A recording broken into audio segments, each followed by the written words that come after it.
সে জানা অজানার কি আছে গোপাল? তোমার এই মধ্যপ্রদেশ ভুঁড়িই তো সব কথা বলছে। দিনের পর দিন তুমি তোমার ওজন বাড়িয়েই চলেছো। কি এত ওজন নিয়ে কথা হচ্ছে মন্ত্রী? কার আর হবে মহারাজ, এখানে তো গোপালই একমাত্র ভোজন রসিক, ওজনদার লোক। তার মানে মন্ত্রী, তুমি ওজনের ব্যাপারে খুব ভালোই বোঝো মনে হচ্ছে। তা তো মহারাজ বুঝতেই হবে, আমি হলাম মন্ত্রী। আচ্ছা, তাহলে বলো তো মন্ত্রী, 1 কেজি তুলো আর 1 কেজি লোহার মধ্যে কোনটা বেশি ভারী? এ তো খুব সোজা প্রশ্ন। 1 কেজি লোহা সব সময় বেশি ভারী। কি মহারাজ, আমার দেওয়া উত্তরটা ঠিক হয়েছে তো? তোমার মাথা আর আমার মুন্ডু হয়েছে। কি গোপাল, তোমার জানা আছে নাকি উত্তরটা?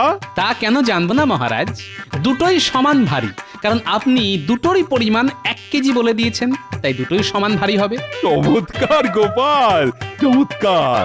দেখলেন তো মহারাজ, আপেল খেয়ে শুধু আমার ভুঁড়ির ওজন বাড়েনি, আমার মাথার ওজনও বেড়েছে। এই নাও গোপাল, তোমার উপহার।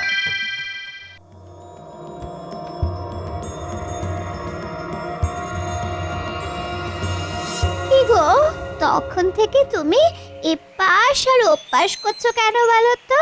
রাগে আমার সারাটা গা জ্বলে যাচ্ছে। কেন কেন, কি হলো আবার? মহারাজ, এই একটা সামান্য প্রশ্নের উত্তর দেওয়ার জন্য গোপালকে একটা গয়না উপহার দিল। সে কি গয়না? হ্যাঁ, তোমার একটা ভালো দেখে গয়না দাও তো। আমার গয়না দিয়ে তুমি কি করবে?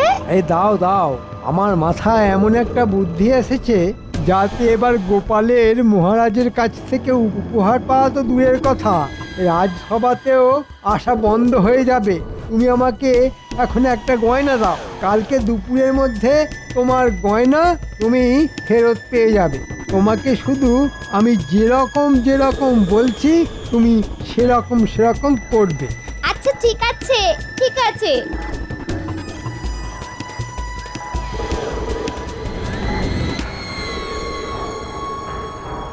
এই যে বটা ঘটা, কিরে? আরে মন্ত্রী মশাই, আজ যে আপনি স্বয়ং চলে এসেছেন। শোন, তোদেরকে একটা কাজ করতে হবে। আচ্ছা, কি কাজ? এই নে, এই গয়নাটা রাখ। এটা নিয়ে আজকে মাঝরাতে সবাই ঘুমিয়ে যাওয়ার পরে কোনো চিন্তা করবেন না মন্ত্রী মশাই, আপনার কথা মতো কাজ ঠিক হয়ে যাবে। কি আজকে তো সবাইকেই দেখছি রাজসভায় এসেছে, কিন্তু আমাদের মন্ত্রী এখনো এলো না কেন? হ্যাঁ মহারাজ, মন্ত্রী মশাইকে আমি একটু আগেই ওনার বাড়ির সামনে দেখলাম।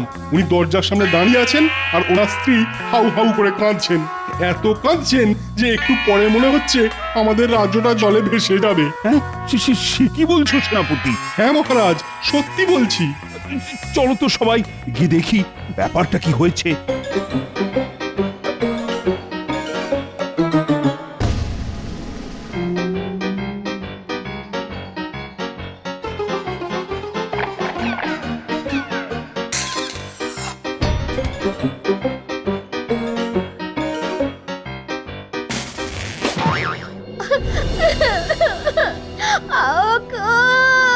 আমার কি সর্বনাশ হলো গো! আমার 5 ভরি সোনার গয়না। এই সকাল সকাল এরকম মরা কান্না কাঁদছো কেন? শান্ত হও মন্ত্রী বউ। মহারাজ, আমার বাড়ি থেকে আমার 5 ভরি সোনার গয়না চুরি হয়ে গেছে। হ্যাঁ, সে কি 5 ভরির গয়না? হ্যাঁ মহারাজ, আমি বিয়ের সময় পেয়েছিলাম, আমার সব শেষ হয়ে গেল। তোমাদের বাড়ি থেকে কে আবার চুরি করতে যাবে বলো তো মন্ত্রী? মহারাজ, কালকে সন্ধেবেলা আমাদের বাড়িতে গোপাল এসেছিল, তারপর থেকেই আমার গিন্নির গয়নাটা খুঁজে পাচ্ছি না। তার মানে কি বলতে চাইছেন মন্ত্রী মশাই, আমি চোর? বলতে চাইছি না গোপাল, আমি বলছি আমি আপনার বাড়িতে আসিনি, তাই বলার কোনো প্রশ্নই ওঠে না। তাহলে চুরিটা করলো কি? এই রাজ্যে তো কত চোর ঘুরঘুর করছে, তাদের মধ্যেই নিশ্চয়ই কেউ করেছে। আমার তো মহারাজ গোপালকেই সন্দেহ হচ্ছে। গোপাল, আমি তোমাকে যথেষ্ট বিশ্বাস করি, তাই আবার জিজ্ঞেস করছি, তুমি সত্যি করে বলো তুমি মন্ত্রীর বাড়ি থেকে চুরি করেছো কিনা? হ্যাঁ গোপাল, বলো বলো। বলো গোপাল বলো। আরে ধুর মশাই, আমি গরিব হতে পারি কিন্তু চোর নই মহারাজ। ওগো ওগো আমার কি হলো গো? মহারাজ, এত জিজ্ঞেস করার কি আছে? সোজা গোপালের বাড়িতে গিয়ে তদন্ত করলেই হিসেব জলের মতো পরিষ্কার হয়ে যাবে। ঠিক আছে, তাহলে আর দেরি না করে সবাই গোপালের বাড়িতেই চলুন।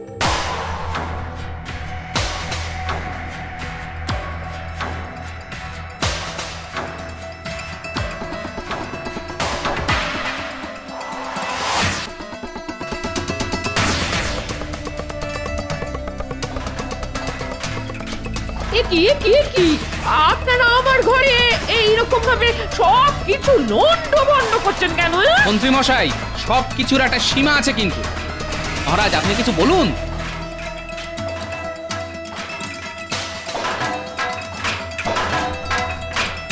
আপনারা ঘরের ভিতরে খোঁজাখুঁজি না করে বাইরে আসুন। আরে উঠোনে ওই গাছের ধারের মাটিটা কেমন উঁচু উঁচু লাগছে মনে হচ্ছে।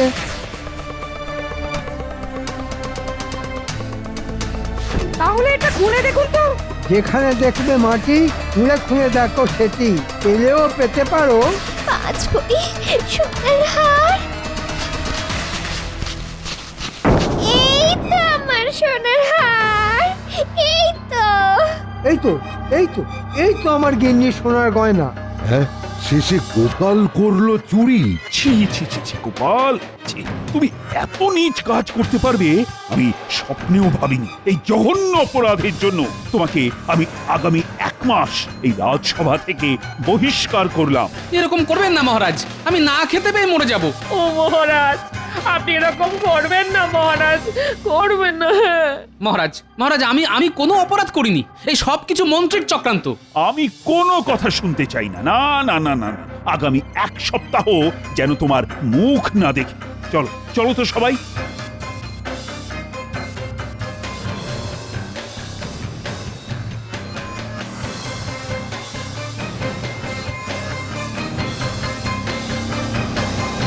বিশ্বাস করো গিন্নি, আমি চুরি করিনি। এই সব কিছু মন্ত্রীর চক্রান্ত। আমি সব বুঝতে পারছি। হ্যাঁ, দুর্জনের কি ছলনা শেষ আছে? এই মোক্ষম জবাব আমি মন্ত্রীকে হাড়ে হাড়ে টের পাবো। না না না, আপনি কিন্তু এই কাজটা একদম ঠিক করেননি মহারাজ, ঠিক করেননি। কি করব বলো তো রানী, আমি তো নিজের চোখে দেখলাম গোপালের বাড়িতে গাছের পাশে পোঁতা ছিল মন্ত্রীর স্ত্রীর ওই গয়না। এই সম্পূর্ণ কৃষ্ণনগরে গোপালের যে সৎ ব্যক্তি আর দ্বিতীয় কেউ নেই মহারাজ, এই ব্যাপারটা আমার মোটেও বিশ্বাস হচ্ছে না। আমার মনে হচ্ছে এর মধ্যে একটা গভীর ষড়যন্ত্র লুকিয়ে আছে। হতেও পারে, এখন শুধু 1 মাসের অপেক্ষা।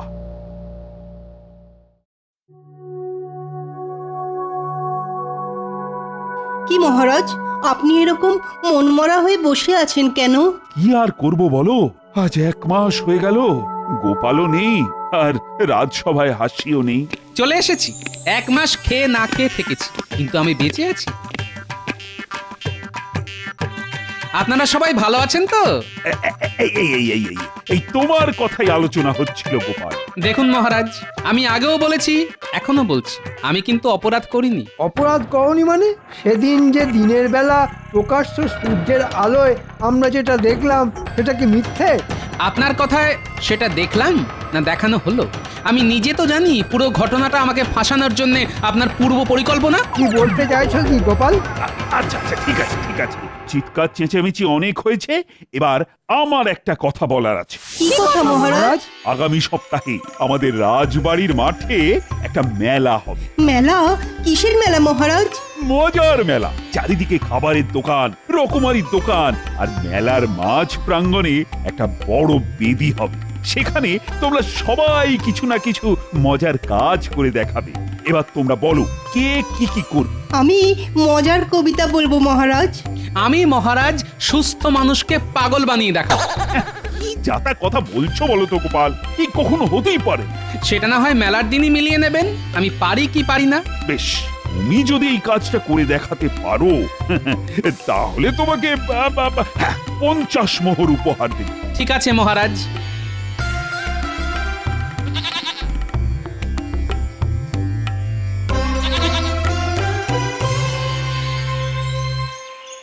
কি তুমি সঙ্গে করে কি নিয়ে এসেছো? এ হলো 5 মোহরের ছাগল। এই ছাগলই আমাকে 50 মোহর এনে দেবে। কি যা তা কথা বলছো? তোমার মাথাটা কি খারাপ হয়ে গেছে নাকি? মাথা খারাপ করব একজনের, তাই এই ব্যবস্থা। শোনো, কি করতে পারবে তো কাজটা? পারবো মানে? ভাবো পেরে গেছি। তোমার সম্মান নিয়ে ছেলে খেলা, এর আমি শেষ দেখে ছাড়বো। কি মন্ত্রী গিন্নি, কেমন আছেন? আজকাল তো এই ঘাটে আপনাকে দেখতেই পাই না। কি করে দেখতে পাবে বলো? আমি তো এখন খুব একটা বাড়ি থেকে বেরই হই না। বাইরে যা কড়া রোদ, গায়ের রং কালো হয়ে যাবে না? ও তাও তো বটে, যদিও এই ছাগল আসার পর থেকে আমার জীবনে গতি এসেছে। হ্যাঁ, সোনার ডিম। রোজ এই ছাগলের মাথায় হাত বোলালে এই ছাগল একটা করে সোনার ডিম পাড়ে। কি? আমার তো চোখে বিশ্বাসই হচ্ছে না। দেখি দেখি দেখি, টিপটা দেখি দেখি। না না না না, যা দেখার এই দূর থেকে দেখুন বাবা, দেখুন। আমি এক্ষুনি এই ডিম শহরে এক শাকরার কাছে বিক্রি করতে যাবো। কি অবিশ্বাস্য! এ কোনো সাধারণ ছাগল নয়, এটা আশীর্বাদী ছাগল। যার হাতে একবার আসবে তার ভাগ্য খুলে যাবে। আমি চলি মন্ত্রী বউ, চলি। হ্যাঁ,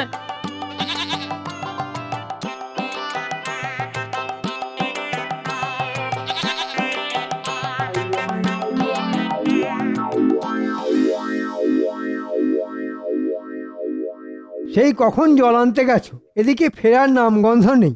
আরে বাবা, জল আনতে গিয়ে যা খবর এনেছি না, শুনে চোখ ছানা বড়া হয়ে যাবে।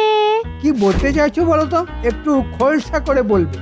আরে আরে আর বললো না, গোপাল বউয়ের কাছে দেখলাম একটা ছাগল।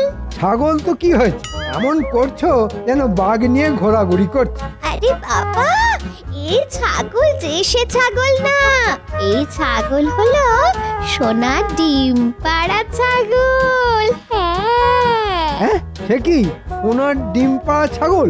আরে হ্যাঁ গো হ্যাঁ, ওটা আশীর্বাদী ছাগল। রোজ সকালে মাথায় হাত বুলোলে একটা করে সোনার ডিম দেয়। আমি নিজের চোখে সেই ডিম দেখে এসেছি। কি সুন্দর সোনার ডিম! ওগো, এরকম চলতে থাকলে তো গোপাল কদিন পরে তোমার থেকেও বেশি বড় লোক হয়ে যাবে। সে কি বলছো গিন্নি? শোনো না, যে করেই হোক আমার ওই আশীর্বাদী ছাগল চাই, চাই চাই। পাবে গিন্নি, পাবে। ওই ছাগল দিয়ে আমি এক ঢিলে 2 পাখি মারবো। কদিন পরে মজার মেলাতে খেল দেখাবো, আর তারপর থেকে ঘুরে যাবে আমার ভাগ্যের চাকা। শোনো গিন্নি, কাজ তো অর্ধেক হয়ে গেছে। এখন ওই মজার মেলার আগের দিন রাত অবধি আমাদের এই ছাগলটাকে একটু সামলে রাখতে হবে। হ্যাঁ, শুধু মেলার আগের দিন ওকে উঠোনে ছেড়ে রাখবো। হ্যাঁ, তারপর শুরু হবে মজার খেলা, সুস্থ মানুষকে পাগল বানানোর খেলা, আমাকে বিনা দোষে ফাঁসানো। হ্যাঁ, আমি মন্ত্রীকে শুধু হারে হারে না না, একেবারে শিরায় শিরায় বুঝিয়ে দেব। আর আমার নাতি নাতনিদেরও শিখিয়ে রাখতে হবে, যাতে ওরা মন্ত্রীকে পাগল পাগল বলে আরো খেপিয়ে দেবে।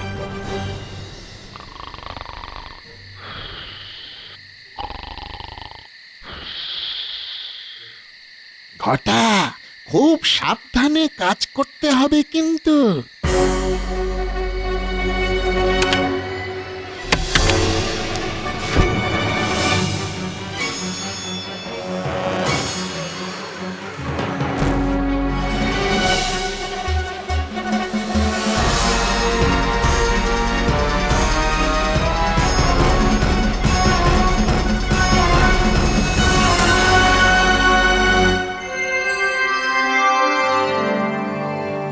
সবাই যখন চলে এসেছে, তাহলে সবাই একে একে তাদের মজার প্রতিভা প্রদর্শিত করুক।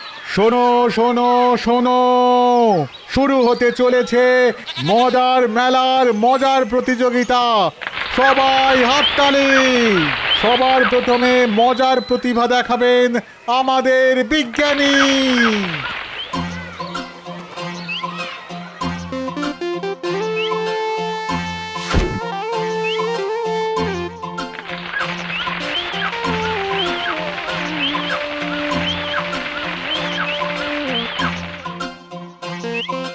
দারুণ! ও দারুণ দারুণ বিজ্ঞানী দারুণ বিজ্ঞানী দারুণ। সাবাস বিজ্ঞানী, সাবাস! কি তোমার মজার আবিষ্কার! বীজ থেকে একেবারে সোজা গাছ! চমৎকার চমৎকার! এরপর মজার কবিতা শোনাতে আসবেন আমাদের সভাকবি। আমি আজ আমাদের রাজসভা নিয়ে একটা মজার কবিতা শোনাবো। অনেক ভাবনা চিন্তার পর আমি এই কবিতা লিখেছি। শোনা। রাজ্য মোদের কৃষ্ণনগর। কৃষ্ণচন্দ্র রাজা, অনেক বয়স হলেও ওনার মনটা এখনো তাজা। মহারাজ যখন বিপদে পড়েন, গোপালই তার ভরসা। গোপাল ছাড়া রাজসভাটাই কেমন যেন ফর্সা। গোপাল যদি নেউল হয়, মন্ত্রীমশাই সাপ। মন্ত্রীমশাইয়ের কোনো প্যাচেই গোপালের নেই চাপ। আমরা সবাই প্রতিদিন রাজসভাতে আসি। আমরা মোদের রাজ্যটাকে বড্ড ভালোবাসি। গোপাল নেউল আর মন্ত্রী সাপ, বাহ বাহ দারুণ!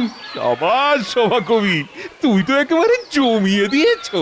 এরপর সভা জমাতে আসছেন আমাদের মন্ত্রী মশাই। কি মন্ত্রী, হ্যাঁ? তুমি কি দেখাবে? আমি মহারাজ আজ এক অদ্ভুত খেলা দেখাবো। এই যে আমার সাথে এই ছাগলটা দেখছেন, এটা একটা মজার ছাগল। হ্যাঁ, মজার ছাগল? কিরকম কিরকম? মহারাজ, মন্ত্রীমশাই কিছু বলার আগে আমি একটা মন্ত্র পড়তে চাই। এতে আমাদের সুস্থ মন্ত্রী একটু পরেই পাগল হয়ে যাবে।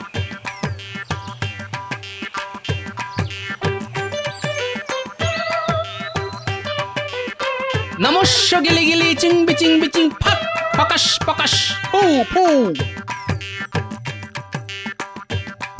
যত সব। শুনুন মহারাজ, আমি এবার এই ছাগলের মাথায় হাত বোলাবো, আর দেখবেন ছাগল একটা সোনার ডিম দেবে। ছাগল সোনার ডিম দেবে? দেখছেন মহারাজ, মন্ত্রীমশাই কিরকম পাগলের মতো কথা বলা শুরু করে দিয়েছে। এই সব কিছু আমার ওই জাদু মন্ত্রের খেলা। কে বলেছে আমি পাগলামি করছি? আমি এক্ষুনি প্রমাণ করে দিচ্ছি। দেখো এই ছাগল ডিম দেয় কিনা। এই যে বাবা, ডিম দে তো, দে না বাবা, সোনার ডিম দে না, দে। এই মরেছে, এই ছাগলটা ডিম দিচ্ছে না কেন?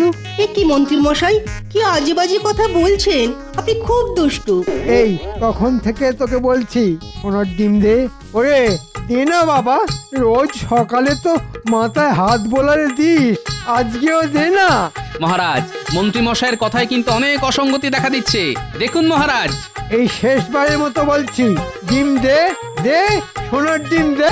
এই ছাগল দে না রে। মন্ত্রীর মাথায় তো সত্যি সত্যি ওই মনোযোগ দেখা যাচ্ছে, ওনার চিকিৎসার প্রয়োজন। আমি তো কারোর সামনে বলতে পারবো না যে এটা আমি চুরি করেছি, তাও আবার গোপালের বাড়িতে। ওরে ওরে ডিম দে না রে। মন্ত্রী মশাই মনে হচ্ছে পাগল হয়ে গেছেন। আরে আমারও তো তাই মনে হচ্ছে। মন্ত্রী মশাই পাগল পাগল পাগল পাগল। আমাকে পাগল বলবি না বলে দিচ্ছি, আমার মাথা গরম হয়ে যাচ্ছে কিন্তু। আমাদের মন্ত্রী পাগল পাগল। তবে রে, ওরে এবার মনে হচ্ছে সত্যি মাথাটা গেছে। মন্ত্রী, তোমার মাথার সমস্যা দেখার জন্য আমি তোমাকে 3 মাস বিশ্রাম দিলাম। তুমি বাড়ি যাও, চিকিৎসা করাও নিজে। না মহারাজ, আমি পাগল নই, বিশ্বাস করুন, আমি পাগল নই। না না না না না, নিঃশ্বাসে বিশ্বাস আছে, কিন্তু পাগলে নেই। মহারাজ, আমার 50 মোহর উপহারটা। এই না, এই নাও। তুমি সত্যি প্রমাণ করেছো গোপাল যে তুমি সবকিছুই পারো।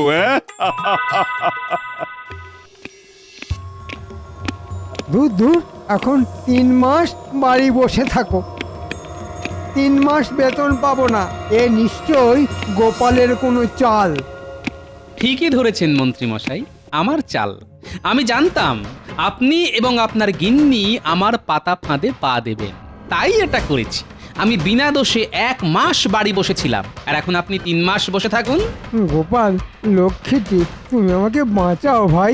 3 মাস বসে থাকলে না খেতে পেয়ে তার আগেই মরে যাব। বাঁচাতে পারি যদি আপনি মহারাজকে সব সত্যি কথা বলেন। ঠিক আছে, সব বলবো। চলুন তাহলে মহারাজের কাছে।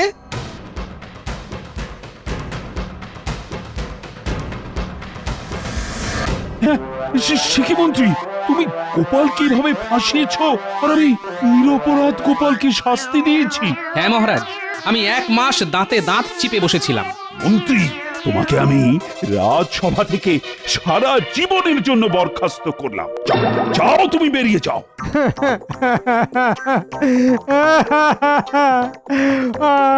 মহারাজ, আমি মরে যাব। এরকম করবেন না মহারাজ, এরকম করবেন না। ওই দেখুন, আবার পাগলামি করছে। একেই বলে ছাগল বানালো পাগল।